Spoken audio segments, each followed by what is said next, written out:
On a souhaité s'associer à ce grand prix avec plaisir, en particulier parce que le monde est confronté à des enjeux majeurs. Comme vous le savez, on sera en 2050 9 milliards. Il faudra nourrir l'ensemble des populations au niveau mondial. Ça va demander plus d'animaux, plus d'élevage.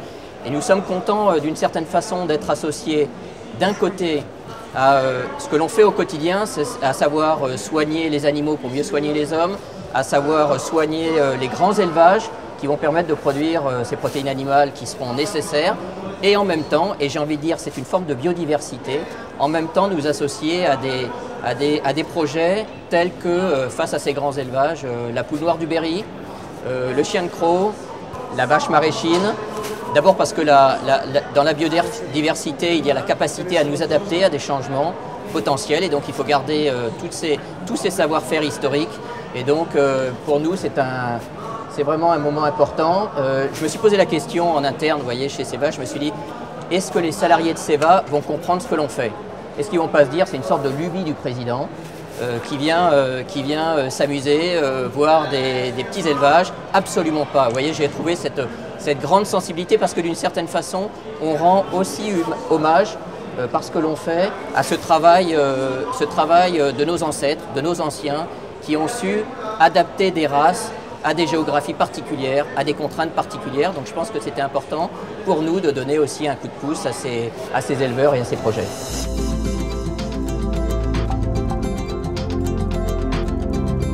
Et voilà la médaille de Ceva, elle est très très belle et voilà gravée pour vous. Merci beaucoup, super. Merci. Alors, voilà. Président, la médaille d'argent.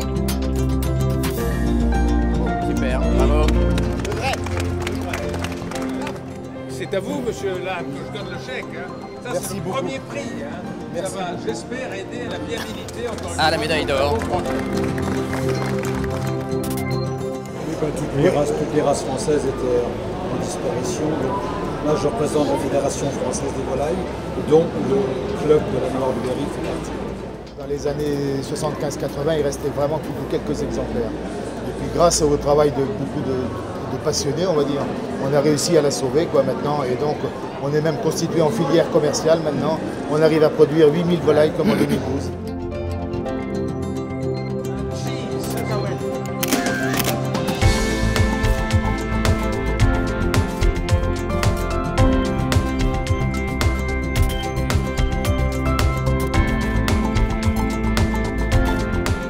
Les éleveurs se sont rassemblés pour former une association, pour essayer de sauvegarder ce chien, pour essayer de le garder sur les troupeaux de crocs et essayer que la race ne disparaisse pas. Le border travaille beaucoup plus maniable pour faire un travail auprès du troupeau, de maniabilité, de rentrer, sortir les bêtes, les trier, tandis que le petit chien de croc, c'est pour garder le troupeau sur des grandes étendues, dans les prés, dans l'accro, donc c'est un chien très endurant et très efficace. Et garder un troupeau avec un chien de croc, c'est vraiment...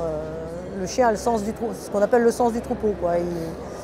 Il sait ce que les brebis vont faire à l'avance et bon, c'est lui qui fait le travail pratiquement tout seul. On ne va pas dire qu'il n'y a pas besoin de berger, mais voilà, c'est assez impressionnant la capacité qu'il a.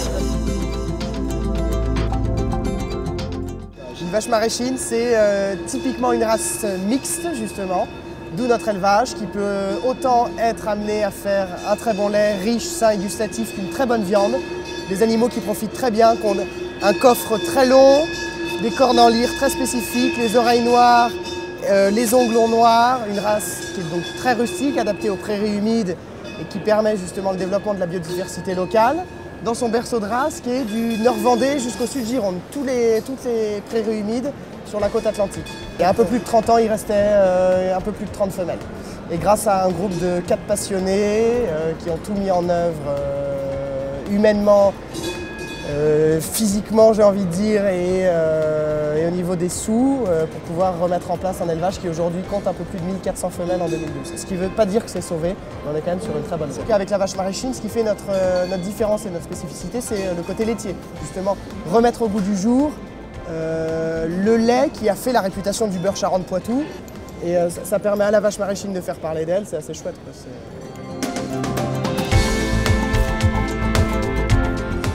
ce prix, ça va vous donner un peu de visibilité, ça va vous aider sur votre territoire à au moins trouver des filières de distribution ou de consommation.